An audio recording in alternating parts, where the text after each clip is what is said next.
قرآن پیغام سب کے لیے ہے، یہ قرآن پیغام سب کے لیے ہے، لیکن ہدایت اس سے متقی لوگ ہی حاصل کریں گے، اس سے جو فیض لیں گے وہ متقی لوگ ہیں۔ اب متقی کون؟ تو اس کو قرآن اب کھول رہا ہے۔ قرآن کہتا ہے متقی وہ ہیں، دیکھیے بات قرآن واضح کرتا ہے، کہیں چھوڑتا نہیں ہے۔ متقی وہ لوگ ہیں، پہلی نشانی متقیوں کی کہ وہ غیب پہ ایمان لاتے ہیں۔ غیب مطلب کیا؟ وحی، برزخ، قبر کے اندر کیا ہوگا وہ جو بتایا گیا، آخرت، جنت، دوزخ، اور خود غیب الغیب اللہ کی ذات۔ المختصر یہ کہ حضور علیہ السلام نے جتنا بتایا اس سب کو مان لینے کا نام ہے ایمان بالغیب۔ سب حضور نے غیب کی خبریں دی نا، اب جس نے غیب کی خبریں دی وہی تو غیب داں نبی ہے صلی اللہ علیہ وسلم۔ اب ہمیں قبر نظر آتی ہے کہ یہ 2 گز ہے، چھوٹی سی اتنی سی قبر نظر آتی 2 گز ہے، لیکن حدیث پاک اس کے لیے یہ ہے کہ یا تو وہ جنت کے باغوں میں سے ایک باغ ہے یا تو وہ جہنم کے گڑھوں میں سے ایک گڑھا ہے۔ ہم نے مان لیا اس کو، ہمیں اپنی آنکھوں پر اعتماد اتنا نہیں ہے جتنا نبی کے فرمان پر ہے، کیونکہ میرے اللہ کی شان ہے۔ ارے یہ 2 گز قبر زمین تو بہت بڑی ہے، جب وہ ماں کے پیٹ میں اتنے سے پیٹ میں پورے بچے کو سما دیتا ہے، سوچے نا ذرا کہ کیا شان ہے اس کی۔ تو وہ قبر کے اندر اگر کوئی جنت کا باغ بنا دے یا جہنم کا گڑھا بنا دے اس کے لیے کوئی مشکل نہیں ہے، کن فیکن اس کی شان ہے، وہ کہتا ہے کن ہو جا تو ہو جاتا ہے معاملہ۔ تو متقیوں کی پہلی نشانی کیا ہے کہ وہ ایمان لاتے ہیں، غیب پہ مان لیا۔ ہمیں جو نظر نہیں آ رہا ہے، غیب کہتے ہیں حواس خمسہ سے جو اللہ نے ہمیں حواس دیے، جب اس سے معلوم نہ کر سکیں وہ غیب ہے۔ تو قیامت غیب ہے، وہی غیب ہے، آخرت غیب ہے، جنت دوزخ غیب ہے، قرآن اللہ کی کتاب ہے یہ بھی تو غیب ہے۔ حضور ہی نے بتایا نا اللہ کی کتاب ہے، سب کو مانو، یقین کرو اس پہ، ایک ذرہ برابر ہلنا ڈلنا نہیں، یقین کے ساتھ، محکم یقین کے ساتھ۔ تو یہ متقیوں کی پہلی علامت ہے۔ پھر متقیوں کی دوسری علامت بیان فرمایا کہ وہ لوگ جو ہیں نماز قائم کرتے ہیں۔ متقیوں جو قرآن سے فائدہ لینے کی صلاحیت رکھتے ہیں، قرآن جن کے لیے ہدایت ہے، پہلی نشانی تو ایمان ہے، دوسری نشانی ایمان لانے کے بعد وہ بے نمازی بن کے گھومتے نہیں ہے بلکہ وہ نماز قائم کرتے ہیں۔ یا 2 جملے بول کے آگے بڑھنا چاہتا ہوں، نماز کی فضیلت پہ تقریریں بہت موجود ہے۔ نماز پڑھنے کا حکم نہیں دیا گیا اس میں، یہاں نماز پڑھنے کی بات، پوری امت نماز پڑھ رہی ہے اس وقت، 250 کروڑ مسلمان ہیں، سب نماز پڑھ رہے ہیں، کوئی کم کوئی زیادہ، اور نماز پہ توجہ بھی ہے ماشاءاللہ لوگوں کی، مبارکباد ہے۔ لیکن قرآن نے نماز پڑھنے کا نہیں کہا، قرآن نے کہا اقامت صلاح، نماز قائم کرو۔ پڑھنے میں اور قائم کرنے میں کیا فرق ہے؟ پڑھنے میں اور قائم کرنے میں کیا؟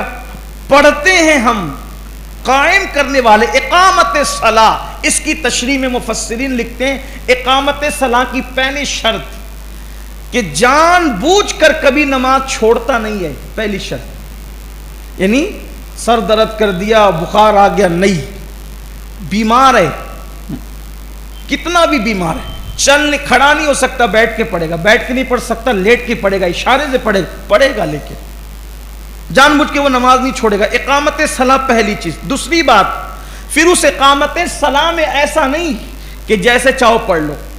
کچھ لوگ کہتے ہیں ارے اللہ قبول کرنے والا جیسے چاہو پڑھ لو۔ اقامت صلاح کے بارے میں یہ ذخیرہ ہے 1400 سالہ ہمارے پاس، اس میں یہ ہے اقامت صلاح کا مطلب یہ ہے کہ نماز کی ظاہری اور نماز کے باطنی قوانین کو سامنے رکھ کر اس پر عمل کیا جائے، یہ اقامت صلاح۔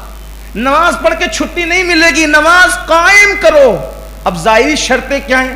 تکبیر تحریمہ سے لے کے سلام پھرنے تک کون سے ارکان کو کس قانون کے مطابق کرنا چاہیے۔ جیسے ایک چھوٹی سی بات بتاتا ہوں، لوگ نماز شروع کرتے تو وہ یوں سر جھکاتے، اللہ اکبر، یہ نماز کے قانون کے خلاف ہے۔ آپ کو سر جھکا کے تکبیر تحریمہ نہیں کہنا ہے، آپ کو کعبے کی طرف سامنے دیکھ کر تکبیر تحریمہ کہنا ہے، یہ قانون ہے۔ صلو کما رأیتمونی اصلی کا، نماز ایسے پڑھو جیسے مجھے پڑھتے ہوئے دیکھتے ہو۔ پھر اس کے بعد یعنی دل میں کہا اللہ اکبر، سنائی خود کو بھی سنائی نہیں دیا، نماز ہی شروع نہیں ہوئی۔ اس لیے نماز سیکھو، اس کے قاعدے کے مطابق، قانون کے مطابق مسائل سیکھ کر نماز پڑھو۔ یہ تو ظاہری شرطیں ہوئی، اور باطنی شرط یہ ہے کہ خشوع و خضوع کے ساتھ یہ منزل ہونی چاہیے، ان تعبد اللہ کأنک تراہ فإن لم تکن تراہ فإنہ یراک، کہ جب تم اللہ کی عبادت کرو تو اس شان سے کرو کہ گویا تم اللہ کو دیکھ رہے ہو۔ یہ بڑی منزل ہے عبادت، تم اللہ کو دیکھ رہے ہو، یہ شان ہونی چاہیے۔ اور اگر یہ پوزیشن تمہاری نہیں ہے تو پھر یہ کہ اللہ تمہیں دیکھ رہا ہے، اور اللہ تو تمہیں دیکھ ہی رہا ہے۔ تو کم سے کم یہ متقی لوگوں کی نماز اقامت صلاح ہے کہ جب نماز میں کھڑے رہو تو سوچو کہ اللہ مجھے، یہ اقامت صلاح۔ نماز پڑھ کے کچھ نہیں ملنا ہے، نماز قائم کر کے۔ میں آپ کی حوصلہ شکنی کرنے نہیں آیا، لیکن آپ سے یہ ضرور کہنا چاہتا ہوں، زندگی میں کسی عالم کو، کسی مبلغ کو 2 گھنٹے کا ٹائم کبھی دے کر کے ایک مرتبہ نماز سیکھ، صرف 2 گھنٹے، بلکہ 2 گھنٹے بھی نہیں، اگر 1 گھنٹہ بھی آپ دے دے تو آپ نماز سیکھ لیں، کم سے کم اتنی تو سیکھ لیں گے کہ چلو ظاہری طور پہ نماز ہو جائے۔ کسی دن ہم ایک ایسا پروگرام سیٹ کر لیتے ہیں کہ جس میں آپ اور ہم سب شریک ہو جائیں، اور اس میں پریکٹیکل طور پر ایک بار نماز کی اصلاح کر لیں۔ بلکہ اگر اللہ نے توفیق دی تو اپنے کام کریں گے کہ آخری عشرے میں ہی کسی دن بیان مختصر کر کے ہم تھوڑا سا ٹائم اس پر دے دیں گے تاکہ ہماری نماز درست ہو جائے۔ اللہ کرے ایک بار نماز درست، یہ جنت کی چابی ہے نماز۔ ساری چابیوں کو اپنے پاس رکھنے کی فکر کرتے ہیں، ذرا یہ بھی چابی، اس کی بھی ذرا فکر کریں۔ تو وہ متقی لوگ وہ ہیں کہ جو نماز کو قائم کرتے ہیں۔ پھر فرمایا وہ حلال کمائی سے اللہ کی راہ میں خرچ کرتے ہیں، یعنی جن کو قرآن فائدہ دے گا، کس کو دے گا؟ ایمان والوں کو۔ پھر ایمان لانے کے بعد نماز قائم کریں، پھر اللہ نے جو دیا ہے اس میں سے خرچ کریں۔ کس کی راہ میں؟ اللہ۔ سب اپنے لیے ہڑپ نہیں کرنا، سب اپنی ذات پر ہی خرچ نہیں کرنا، اللہ کی راہ میں بھی خرچ کرنا، یہ متقیوں کی نشانی ہے۔ پھر فرمایا جو آپ پر نازل ہوا وہ اس پہ بھی ایمان لاتے ہیں، اور جو آپ سے پہلے نازل ہوا اس پر بھی ایمان لاتے ہیں۔ اور یہاں کہہ کہ قرآن رک گیا، دیکھو یہاں بھی کیا پیارا نقطہ آ رہا ہے کہ قرآن کہتا ہے جو آپ پہ نازل ہوا وہ اس پہ ایمان لاتے ہیں، اور جو آپ سے پہلے نازل ہوا اس پر ایمان لاتے ہیں۔ آپ کے بعد جو نازل ہوگا اس پر بات نہیں کی گئی، اس لیے کہ آپ کے بعد کچھ نازل ہونا ہی نہیں ہے۔ تو یہ آیت بھی ختم نبوت کا اعلان کر رہی ہے کہ اب آپ کے بعد تو کسی چیز کو ماننا ہی نہیں ہے، جو آپ پر آ گیا بس وہ ختم ہے، یہ آخری ہے، اس کے بعد کچھ آنا ہی نہیں ہے۔ تو یہ بھی یہاں بھی ختم نبوت کا اعلان ہو رہا ہے۔ پھر اس کے بعد فرمایا کہ وہ آخرت پر بھی ایمان لاتے اور یہی لوگ کامیاب ہیں۔ پھر ایک لمبا چوڑا تعارف منافقین کا کرایا گیا۔ اب میں وہ سب چیزیں نہیں پڑھوں گا، صرف 2 جملوں میں منافقین کا تعارف بیان کر دوں۔ حضور علیہ السلام جب مدینہ شریف گئے تو کچھ یہودی تھے جو حضور علیہ السلام سے چڑھتے تھے، ناراض رہتے تھے، لیکن ان کی کچھ چل نہیں پاتی تھی، تو انہوں نے یہ منصوبہ کیا کہ ظاہر میں کلمہ پڑھ لو اور دل میں کافر رہو، یہودی رہو۔ اس کو کہتے ہیں، یعنی زبان سے کلمہ پڑھے اور اندر سے کافر رہے، اس کو کہتے ہیں منافق۔ پھر ان کی نشانیاں بیان کی۔ لیکن میری گزارش ہے آج کے دور میں ہم کسی کو منافق نہیں کہہ سکتے۔ وجہ کیا ہے؟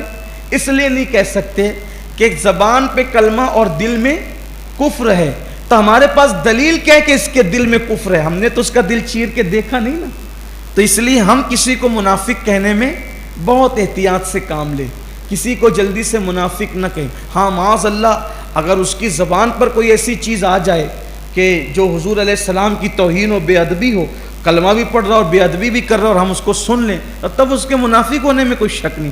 لیکن ایسے زبردستی اپنی اٹکل سے کسی کو نہیں، کہ بہت بڑی ذمہ داری کی بات ہے، تو کسی کو منافق نہ کہا کرے، اس کا بہت خیال کیا کریں۔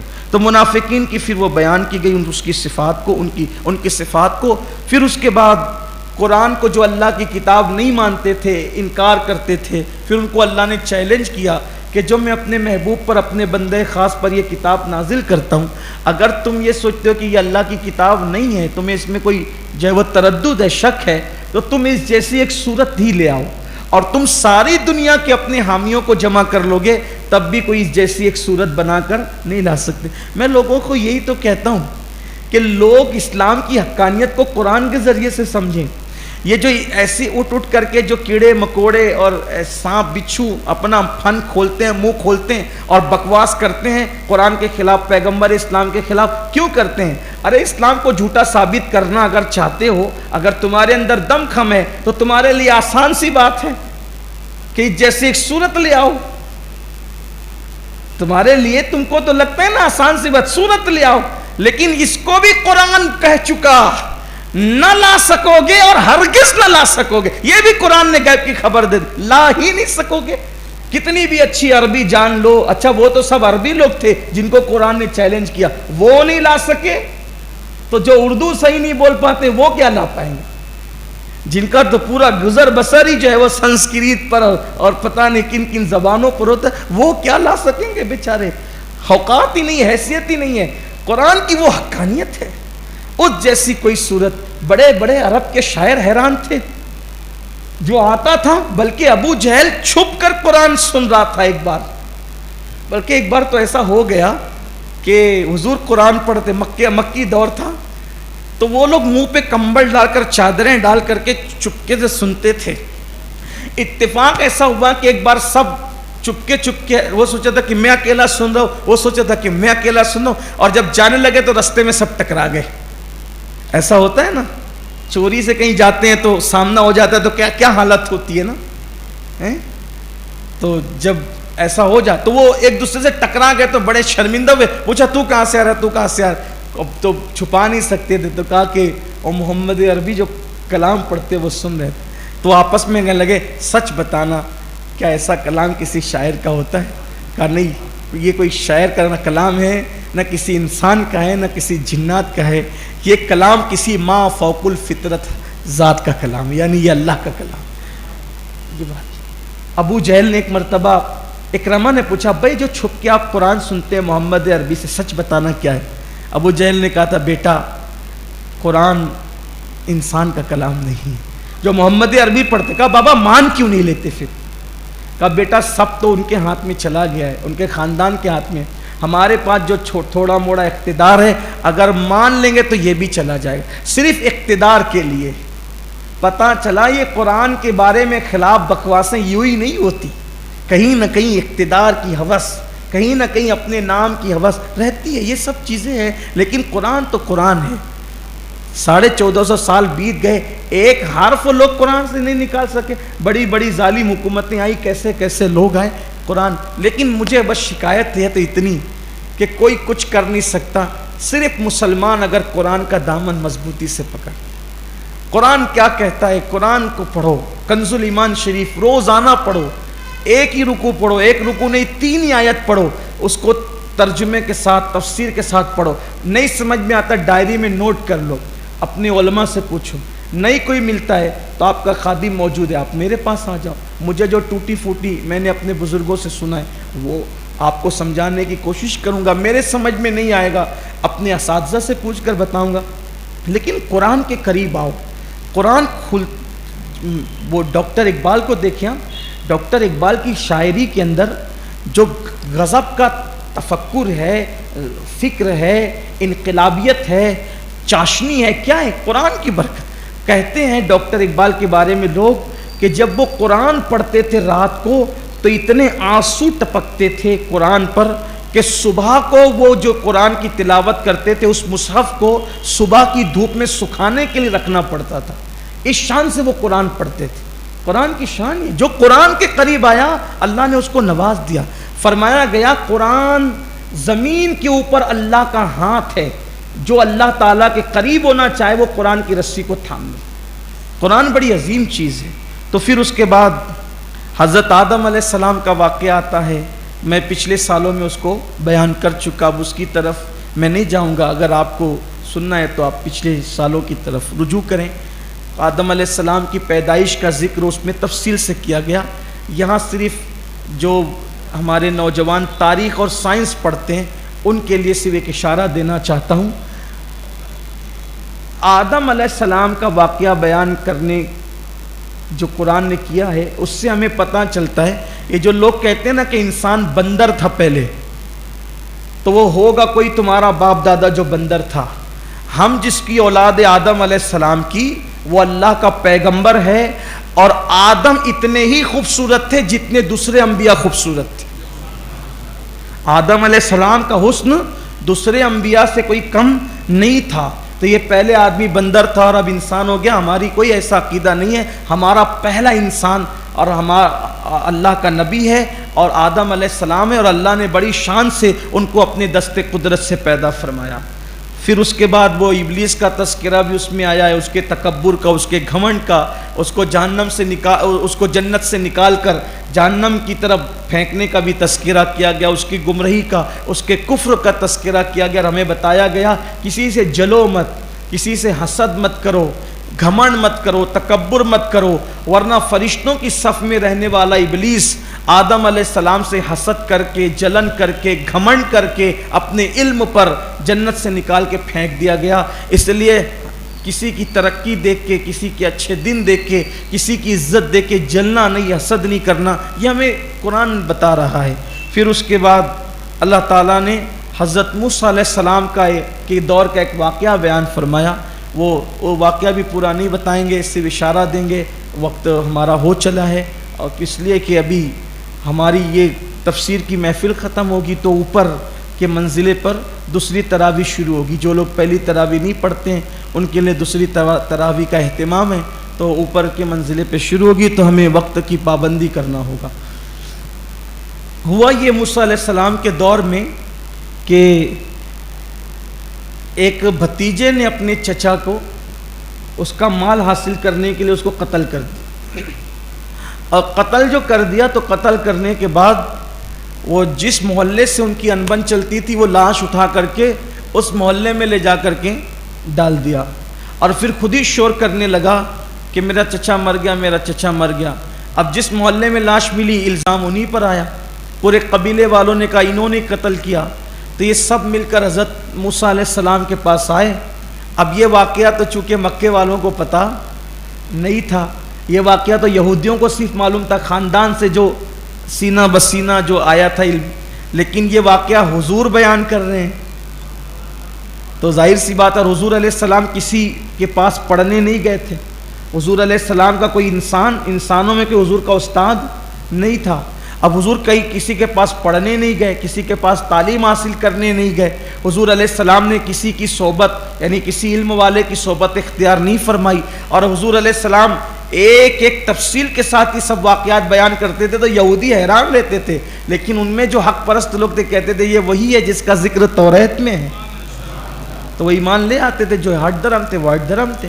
تو معاملہ جب یہ آیا تو حضور اکرم صلی اللہ علیہ وسلم کے پاس مقدمہ آیا کہ حضور اکرم صلی اللہ علیہ وآلہ وسلم نے موسیٰ علیہ السلام کے پاس سے جو مقدمہ آیا، تو یہ بیان اصل میں قرآن کر رہا ہے.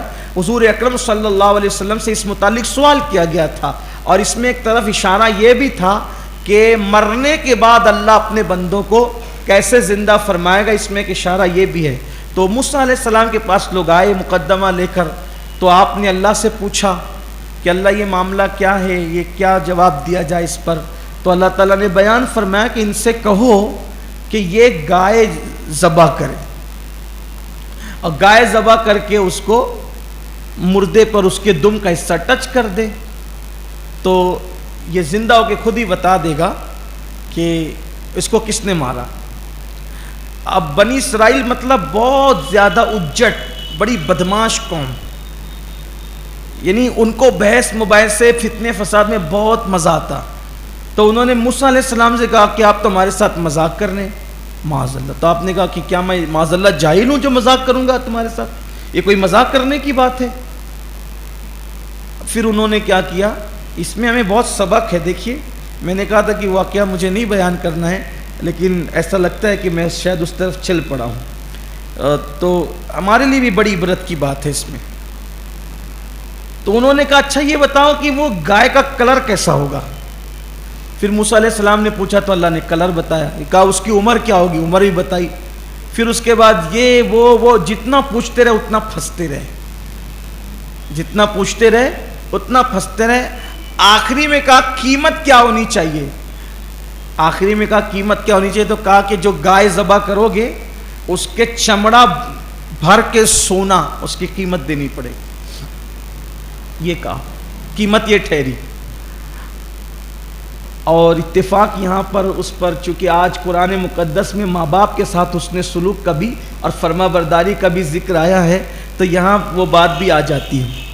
ایک یتیم لڑکا تھا بنی اسرائیل میں, وہ اپنی ماں کا بڑا فرما بردار تھا اور اس کے وہ بچیا اس کے حصے میں آئی تھی, اس نے پال رکھی تھی. تو ایک دن اس کی ماں نے کہا کہ بیٹا یہ جاؤ اور یہ گائے کو یہ بچیا جو ہے نا, کیا کہتے ہیں اپنے اس کو, بچڑی, گائے کے جو چھوٹی ہوتی ہے اس کو بچیا کہتے ہیں نا, وہ اپنے اس کو بچڑی کہتے ہیں, مالیگاؤں بچڑی کہتے ہیں نا, وہ بچڑا ہوتا ہے بڑا اور اس کی جو مادہ ہوتی ہے وہ بچڑی. تو وہ گائے کی جو بچیا ہے تو اس کو بیچو. کہ بیٹا میرے مشورے بغیر نہیں بیچنا. تو اللہ نے فرشتوں کو بھیجا اور فرشتوں نے اس کی ماں نے جو قیمت کہا تھا اس سے زیادہ قیمت لگائی. اب دیکھو ماں نے جو قیمت کہا تھا فرشتے لگا رہے تھے اس سے قیمت زیادہ, تو اس نے زیادہ قیمت پہ لالچ نہیں کی بلکہ کہا کہ میں میری ماں سے پوچھے بغیر نہیں بیچوں, کیونکہ ماں تو یہ کہہ رہی ہے آپ لوگ یہ کہہ رہے ہو. حالانکہ کم نہیں کر رہے تھے, وہ زیادہ کر رہے تھے. تو کہا ماں کا اتنا فرما بردار تھا وہ, تو وہ اللہ کو ماں کی فرما برداری پسند آئی. اللہ نے فرشتوں کے ذریعے سے کہا کہ یہ بچیا بھی پالو, یہ بہت قیمت دے گی تمہیں.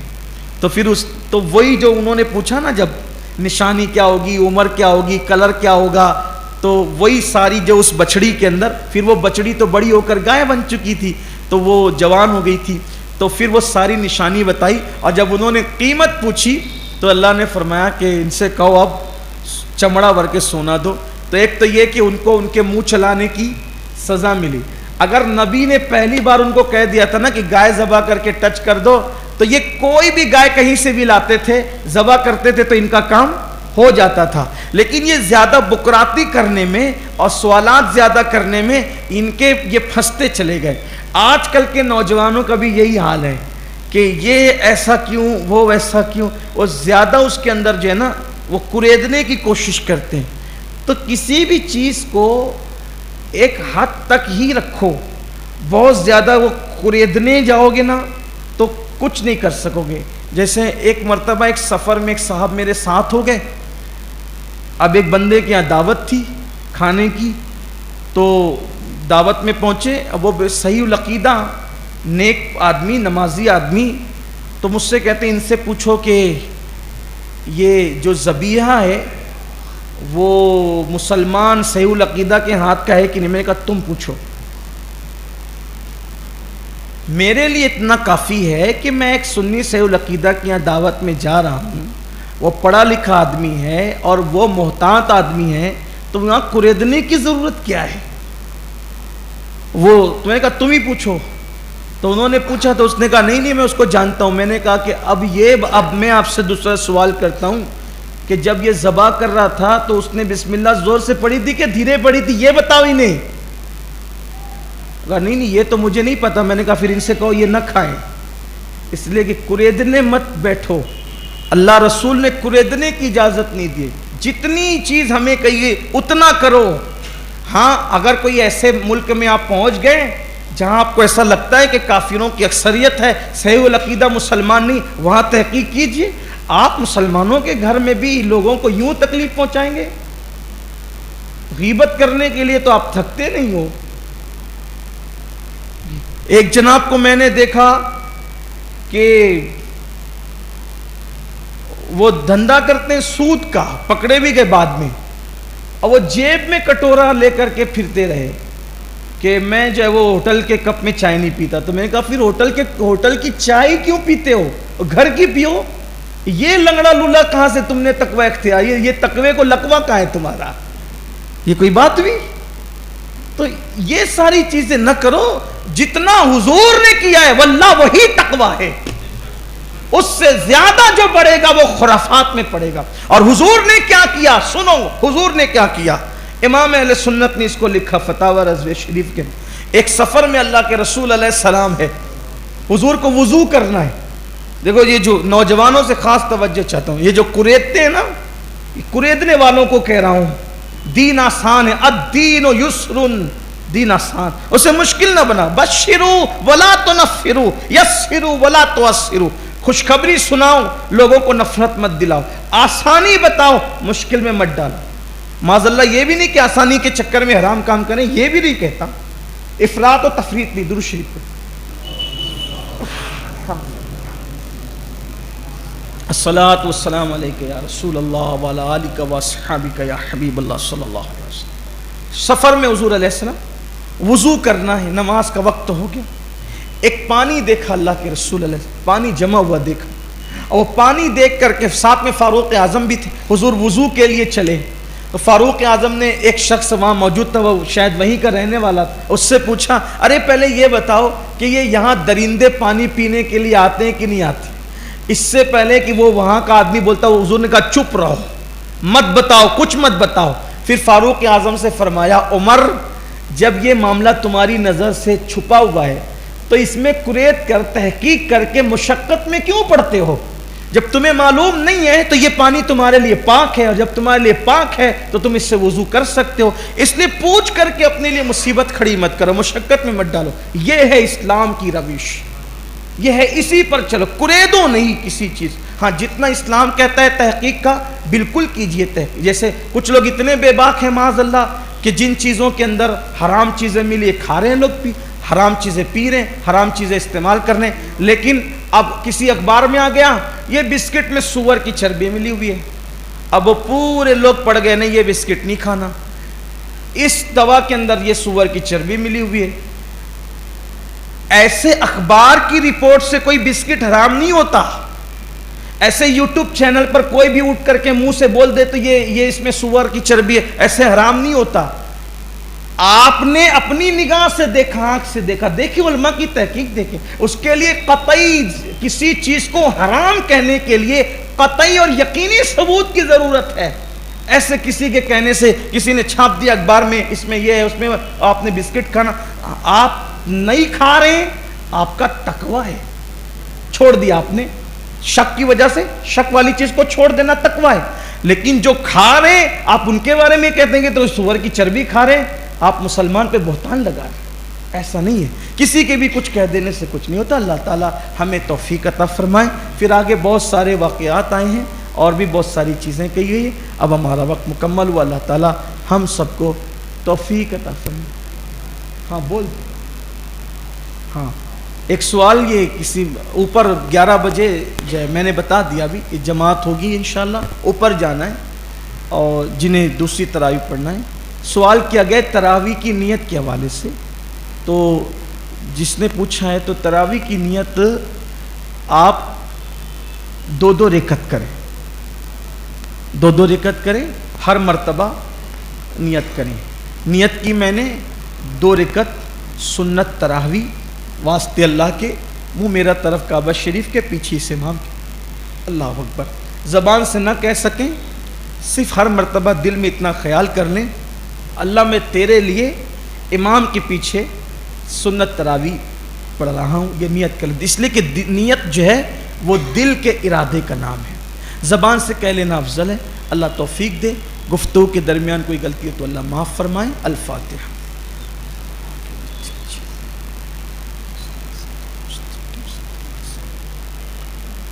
قال اللہ تبارک و تعالی فی شان حبیبہ الکریم ان اللہ و ملائکتہ یصلون علی النبی یا ایھا الذین آمنوا صلوا علیہ وسلموا تسلیما.